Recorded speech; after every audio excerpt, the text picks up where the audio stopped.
Hi and welcome back to my YouTube channel truly twisted. तो कैसे हैं आप सब? आई होप आप सब अच्छे होंगे। मैं अच्छी नहीं हूँ, मेरी आवाज़ से आप सबको पता चल ही रहा होगा। आवाज़ पूरा बैठ गया है। हालांकि मेरा एग्जाम्स ख़त्म हो चुका है, फाइनली मेरा फर्स्ट सेमेस्टर अच्छे से पार हो गया एंड अब मैं कॉलेज नहीं जा रही हूँ। एंड मैंने बर्थडे भी बहुत अच्छे से सेलिब्रेट कर लिया। आई होप आप सबने मेरे इंस्टाग्राम आईडी पे ज़रूर से देख लिया होगा। आज मैं आ गई हूँ आप सबके साथ एक वीडियो लेकर। ये वीडियो है वर्ल्ड अफेयर्स का। ये वीडियो का टाइटल है Pakistan trapped by the IMF, not enough money to run the country says Imran Khan. तो चलिए देखते हैं इस वीडियो में क्या है। So guys let's begin the video. नमस्कार and welcome you to world affairs. मैं हूं प्रशांत धवन। नाउ पाकिस्तान आज के समय बुरी तरीके से ट्रैप हो चुका है by the international Monetary fund और देश के पास इतना पैसा भी नहीं है कि कंट्री प्रॉपरली फंक्शन कर पाए। नाउ ये जो सेकंड स्टेटमेंट है ये तो दी है इमरान खान ने, जो फर्स्ट स्टेटमेंट है ये मेरी नहीं है। ये भी कहा है पाकिस्तान के चेयरमैन ऑफ नेशनल बिजनेसेस ने कि ओवरऑल पाकिस्तान ट्रैप हो चुका है। और जो ये पूरा टॉपिक है ये मैटर इसलिए करता है क्योंकि इसका इम्पैक्ट रीजन पर भी हम देख रहे हैं। ये ऐसा नहीं है कि हम बस सिर्फ पाकिस्तान स्पेसिफिक एक यहाँ पर टॉपिक डिस्कस कर रहे हैं। श्रीलंका को भी आप अगर देखो, यहाँ पर सिचुएशन काफी खराब हो चुकी है फाइनेंशियली। और रिसेंटली इनके कैबिनेट ने एक बहुत ही लंबा डिस्कशन किया कि हम लोग भी IMF का पैकेज ले ले, क्योंकि इनके पास भी आपको बताओगा आज के समय फॉरेन एक्सचेंज रिजर्व बहुत ज़्यादा कम बचे हैं और पॉसिबिलिटी है कि कुछ लोन को लेकर श्रीलंका डिफॉल्ट भी कर जाए। तो यहाँ पर बातचीत हुई। इन दी एंड निष्कर्ष ये निकल के आया पाकिस्तान की हालत को देखकर कि अभी के लिए IMF फंडिंग के पास श्रीलंका को नहीं जाना चाहिए। ये इन दी एंड निष्कर्ष निकल के आया है, क्योंकि जिस तरीके से पाकिस्तान फंस चुका है, इनके लोग फंस चुके हैं, heavy taxes, inflation, currency crash कर रही है, ये सब देख कर श्रीलंका को लगता है कि एक बार को जो ये सारा इशू है ये खुद ही अच्छे से मैनेज कर लेंगे rather than going to the IMF। और ये जो सेंटिमेंट है ये आज के समय कई अमेरिकन इकोनॉमिस्ट भी कह रहे हैं कि IMF की पॉलिसीज की वजह से पाकिस्तान लॉन्ग टर्म के लिए, बहुत ही लंबे समय के लिए, जो अपनी इंडस्ट्रीज हैं जिनसे इनको टैक्स आना है आने वाले कई सालों तक, उनको बुरी तरीके से डैमेज करेगा। नाउ डिस्कस करेंगे यहाँ पर हो क्या रहा है, बहुत कुछ आपको जानने को मिलेगा। So a lot to know, a lot to discuss as always. But before we begin, एक क्वेश्चन यहाँ पे मैं आपसे पूछूंगा। क्वेश्चन ये है कि रिसेंटली इंटरनेशनल मॉनेटरी फंड ने प्रोजेक्ट किया है कि इंडिया की जो GDP ग्रोथ रेट है ये इस फिस्कल ईयर में कितनी रहने वाली है। 9.5%, 12.8%, 7% या फिर 11%। रिसेंटली ये स्टेटमेंट काफी न्यूज में थी, तो बताओ यहाँ पर सही आंसर क्या है कमेंट सेक्शन में, और जो इसका करेक्ट आंसर है ये मैं आपको वीडियो के एंड में दे ही दूंगा। नाउ रिसेंटली आप लोगों ने न्यूज सुनी होगी कि इंटरनेशनल मॉनेटरी फंड ने पाकिस्तान की जो रिक्वेस्ट है एडिशनल लोन के लिए ये मना कर दिया है। पाकिस्तान ने सिंपली ये कहा यहाँ पर कि इनको 2% of the gross domestic product of Pakistan इसका लोन चाहिए इन ए फिस्कल ईयर। इसका मतलब ये देखो, पाकिस्तान की जो टोटल GDP है कितनी है, 300 बिलियन डॉलर्स के अराउंड, ठीक है। इसका 1% हो गया 3 बिलियन, 2% हो गया 6 बिलियन डॉलर्स इनको चाहिए थे एक फिस्कल ईयर में एज एडिशनल लोन। जो पहले के मिल चुके हैं वो तो अब लोन चल ही रहा है, उसके बाद अब इनको एडिशनल पैसा चाहिए। और एडिशनल पैसा पाकिस्तान को क्यों चाहिए? रीजन इनके PM ऑलरेडी कह चुके हैं कि इनकी सबसे बड़ी प्रॉब्लम आज के समय यह है कि इनके पास इतना पैसा भी नहीं है कि कंट्री को प्रॉपर्ली रन कर पाए। नाउ यहाँ पर आप पूछोगे मगर रिसेंटली न्यूज में आया था कि सऊदी अरेबिया ने इनको लोन दिया है, करीब 4.2 बिलियन डॉलर्स का पैकेज है, जिसमें 3 बिलियन तो सीधा ये पार्क करेंगे पाकिस्तान के स्टेट बैंक में। उसके अलावा चाइना से भी इनको कुछ लोन मिला है। तो इस पैसे का क्या हुआ? देखो यहाँ पे आपको समझना होगा, आज के समय इंटरनेशनल मॉनेटरी फंड ने पाकिस्तान की सरकार पे जो रिस्ट्रिक्शन लगा रखी है, उस वजह से ये अपने सेंट्रल बैंक में रखा हुआ जो पैसा है वो भी खर्च नहीं कर पा रहे। पाकिस्तान ने बाय द वे जो IMF का पैकेज है ये एक्सेप्ट कर लिया था कुछ साल पहले, और उसके बाद IMF ने पाकिस्तान के सामने ये शर्तें रखी है कि आप लोग हमारे हिसाब से अपनी इकोनॉमिक पॉलिसीज बनाएंगे। पाकिस्तान आप कह लीजिए कहने को आज़ाद है, मगर पॉलिसीज के हिसाब से ये एक इकोनॉमिक कॉलोनी ही है, जहाँ पर चाइना, IMF जो एक्सटर्नल यहाँ पर पावर्स हैं ये डिसाइड करती है कि सरकार बेसिकली पैसा कहाँ पे खर्चेगी, कैसे खर्चेगी। अब इस केस में 3 पार्टीज हैं, एक तो पाकिस्तान की जनता, फिर पाकिस्तान की यहाँ पर सरकार, और फिर यहाँ पे पाकिस्तान का स्टेट बैंक। अब यूजुअली क्या होता है किसी भी कंट्री में, आप अगर देख लो, इंडिया में भी आप देख लो, काफ़ी बार जब सरकार को जनता के लिए पैसा खर्चना होता है, अपनी नई स्कीम्स लॉन्च करनी होती है, तो हम काफ़ी बार ये देखते हैं कि सरकार डिविडेंड मांग लेती है from the reserve bank of India, जो हमारा यहाँ पर सेंट्रल बैंक है, उससे सरकार पैसा मांग लेती है और उसके बाद सरकार फंक्शन करती है। और ये आपको आम बात दिखेगी, चाहे यूएसए में हो, चाइना में हो, everywhere it is very normal. IMF ने यहाँ पर ये कहा, जब इनिशियली पाकिस्तान ने इनका लोन एक्सेप्ट किया, आईएमएफ ने यह कहा कि पाकिस्तान की सरकार हमारी इजाजत के बिना अपने सेंट्रल बैंक से पैसा नहीं निकालेगी। इनकी सरकार कोई ऐसा बॉन्ड भी इशू नहीं करेगी जो इनका सेंट्रल बैंक परचेज कर लेगी, क्योंकि घूम फिर के उसका मतलब यही हो गया कि आपका सेंट्रल बैंक आपको फंड कर रहा है। आईएमएफ ने सिंपली यहां पर यह कहा पाकिस्तान की सरकार को कि हम आपका इलाज करेंगे, आपकी पूरी जो इकोनॉमी है इसको थोड़ा सही करेंगे, मगर उसके लिए कुछ कड़वी दवाई आपको लेनी होगी। सेंट्रल बैंक से पैसा मत निकालो, जो यहाँ पर पैसा पड़ा है पड़े रहने दो, क्योंकि यहाँ से पैसा निकालना स्टार्ट कर दिया तो तुम्हारी करेंसी इतनी ज़्यादा गिर जाएगी कि इन्फ्लेशन बहुत ज़्यादा स्पाइक कर जाएगी ऑल टुगेदर। तो अब पाकिस्तान की सरकार ने कहा कि ठीक है, फिर कंट्री रन करनी है, उसका पैसा कहाँ से आएगा? तो वहाँ पर आईएमएफ ये कहता है कि मेजॉरिटी जो तुम्हारा पैसा तुम्हें चाहिए कंट्री रन करने के लिए, ये तुम निकालोगे जनता से। अब जनता से कैसे निकालोगे?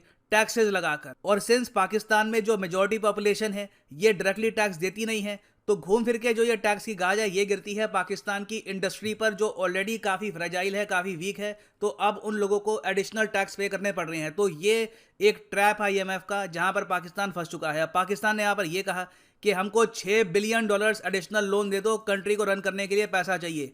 आईएमएफ ने यहाँ पर सिंपली ये कहा है कि जब तक तुम टैक्स अपनी जनता पर और ज़्यादा नहीं बढ़ाओगे तब तक एडिशनल लोन हम तुमको नहीं देने वाले। अब यहाँ पर आप कह सकते हैं ठीक है, यही होगा, इनकी सरकार इंडस्ट्रीज पर और ज़रा टैक्स लगा देगी, मजबूरी में लोग टैक्स पे करेंगे, वही फिर भी इवेंचुअली आईएमएफ का इनको जो है पैकेज मिल जाएगा। तो इसका आंसर है देखो, इतना आसान होगा नहीं, क्योंकि अब पहली बार मैं देख रहा हूँ कि पाकिस्तान में जो इनकी इंडस्ट्री है, जो आम नागरिक है, ये धीरे धीरे बगावत कर रहे हैं सरकार के अगेंस्ट। ये सरकार को यहाँ पर लिटरली ये कह रहे हैं कि पहले तो तुम लोगों ने ये कहा सरकार में आने से पहले कि आईएमएफ का पैकेज कभी एक्सेप्ट नहीं करोगे, फिर आईएमएफ का पैकेज एक्सेप्ट कर लिया।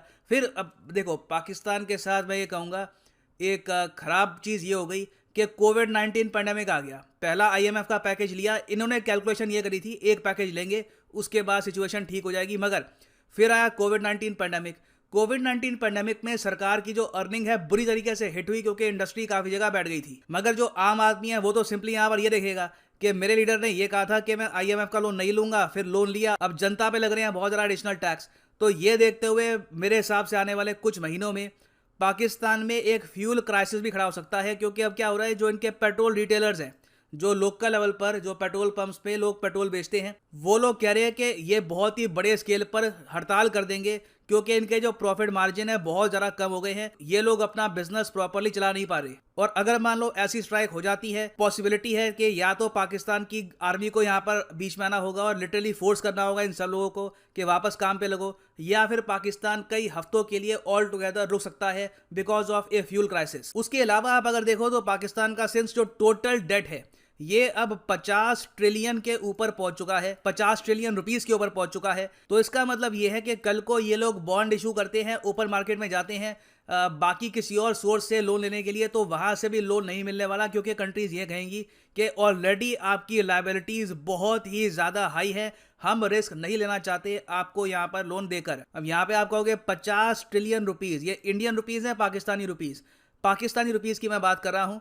देखो 1 ट्रिलियन इंडियन रुपीस होते हैं 1 लाख करोड़, तो आप समझ लीजिए 50 ट्रिलियन पाकिस्तानी रुपये हो गए 50 लाख करोड़ रुपए। तो जो पाकिस्तान का टोटल डेट यहाँ पर हो गया ये है करीब 270 बिलियन से लेकर 300 बिलियन यूएस डॉलर्स के आसपास, जिसमें से एक बहुत ही बड़ा अमाउंट 127 बिलियन डॉलर्स तो सिर्फ एक्सटर्नल डेट ही है, जो बाहर का डेट है इनको पे करना है। और सबसे अजीब बात यह है कि मेजॉरिटी जो इनका यहाँ पर उधार उठाया गया है ये उठाया गया था 2008 से लेकर 2021 के बीच में, जब पाकिस्तान में फाइनली डेमोक्रेसी वापस आई, आर्मी रूल कम हुआ।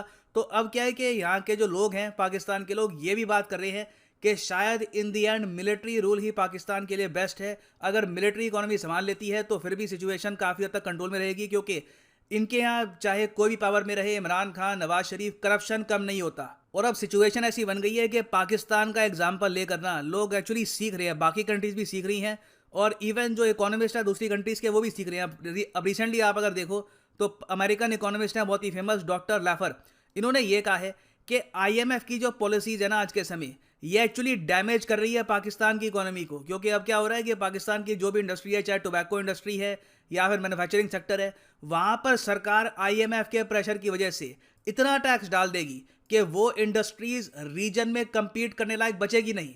आप समझ रहे हैं? उन इंडस्ट्रीज के पास इतना पैसा अभी के लिए है ही नहीं कि वो खुद को ग्रो भी कर पाए और सरकार को भी टैक्स पे कर पाए। तो इन दी एंड होगा क्या कि IMF शॉर्ट टर्म के लिए पाकिस्तान को ठीक कर देगा, मगर लॉन्ग रन में इनकी जो इंडस्ट्री है ये लिटरली क्रिपल हो जाएगी बहुत ही लंबे समय तक। नाउ एक बहुत ही न्यूट्रल पर्सपेक्टिव से अगर मैं बात करूं तो मेरे हिसाब से ये सब देखकर IMF जिस तरीके से फंक्शन करता है, जिस तरीके से इनका प्रोग्राम ऑपरेट करता है, मेरे ख्याल से उसमें भी अब अपडेशन की आवश्यकता है। नहीं तो पाकिस्तान का खराब एग्जाम्पल देखकर कल को श्रीलंका, उसके अलावा अफ्रीका के कई देश, वेरियस कंट्रीज एक्चुअली IMF के पास जाएंगे नहीं, इस डर से कि एक बार इनके पास चले गए तो बहुत ज़्यादा क्रूअल इलाज ये लोग करते हैं। तो I think in the future बाकी कंट्रीज़ के लिए मैं कहूँगा, पाकिस्तान के साथ तो खैर जो होना था हो गया, बाकी कंट्रीज़ के लिए मैं ये कहूँगा कि IMF में कुछ रिफॉर्म्स लाने चाहिए। इनका जो लोन का सिस्टम है थोड़ा सा और सॉफ्ट करना चाहिए, जिससे जो इंडस्ट्री है एक कंट्री की ऑल टुगेदर वो किल ना हो जाए। ना वापस आते हैं अपने MCQ पर कि IMF ने रिसेंटली प्रोजेक्शन करी है कि इंडिया की जो GDP ग्रोथ रेट है वो कितनी रहेगी। तो सही उत्तर यहाँ पे इसका ऑप्शन ए 9.5% आने वाली है GDP ग्रोथ रेट। यहाँ पे आप देख पाओगे इस पे आर्टिकल है, IMF keeps its India economic growth projection unchanged at 9.5%। और फाइनली यहाँ पर मैं ये भी ऐड कर दूं कि अनअकैडमी के UPSC कॉम्बो कोर्सेज में सेल फिर से स्टार्ट हो चुकी है और एक स्पेशल ऑफर यहाँ पर ये है कि आपको मिलेगी एक्सटेंडेड वैलिडिटी अपने कोर्सेज पर। सिंपली जाओ कमेंट सेक्शन में, यहाँ पे आपको मिलेंगे 2 लिंक, इस लिंक पे करो यहाँ पर क्लिक और यहाँ पे आप परचेज कर पाएंगे ये UPSC कॉम्बो पैकेज, जिसके अंदर आप UPSC प्रीलिम्स, मेंस, ऑप्शनल तीनों की ही तैयारी कर पाएंगे इन अ सिंगल परचेज। तो यहाँ पे क्लिक करो पिकअप प्लान पर, और अगर आप 12 महीने से ऊपर ये कोर्सेज परचेज करते हो तो आपको 3 महीने एक्स्ट्रा मिलेंगे यहाँ पर। ऑलरेडी मैं आपको ये बता दूं कि प्राइसेस काफ़ी हद तक कम हो चुके हैं बिकॉज ऑफ द डिस्काउंट। उसके अलावा आपको 3 महीने एक्स्ट्रा भी मिलेंगे और इसके ऊपर भी एडिशनल डिस्काउंट लगेगा अगर आप यूज़ करते हैं promo code PD10। The prices will fall even more, so use करिए code PD10 and save money. So इसी नोट के साथ ये है वीडियो का अंत। Thank you for listening and as always. तो गाइज ये वीडियो काफ़ी इंटरेस्टिंग थी। जैसे कि प्रशांत सर ने कहा कि सच में पाकिस्तान तो डूब ही गया है कर्ज़ों में, इतना जो कर्ज उन्होंने ले रखा है IMF से, एंड साथ ही अब श्रीलंका भी लाइन में ही है। अब पता नहीं क्या होने वाला है इन देशों का, क्या करने वाले हैं ये लोग अपने इतने सारे कर्जों के साथ। ओह गॉड, पता नहीं 50 लाख करोड़ का आई थिंक जो डेप्थ है काफ़ी ज़्यादा है एंड चुकाने में 12 बच जाएगा। सो आई होप आप सबको ये वीडियो अच्छा लगा हो, एंड अगर आप सबको ये वीडियो अच्छा लगा है तो ज़रूर से मेरे वीडियो को लाइक कर लीजिएगा। अगर आप मेरे चैनल पे नए हैं तो मेरे चैनल को ज़रूर से सब्सक्राइब कर लीजिएगा। बेल आइकन को प्रेस करना ना भूलें ताकि लेटेस्ट अपडेट्स आप सबको मिलती रहे। वैसे मेरा Instagram ID डिस्क्रिप्शन में है, ज़रूर से जाके वहाँ से मुझे फॉलो कर ले। एंड मिलते हैं आप सबसे अगले वीडियो में। Till then take care and bye bye.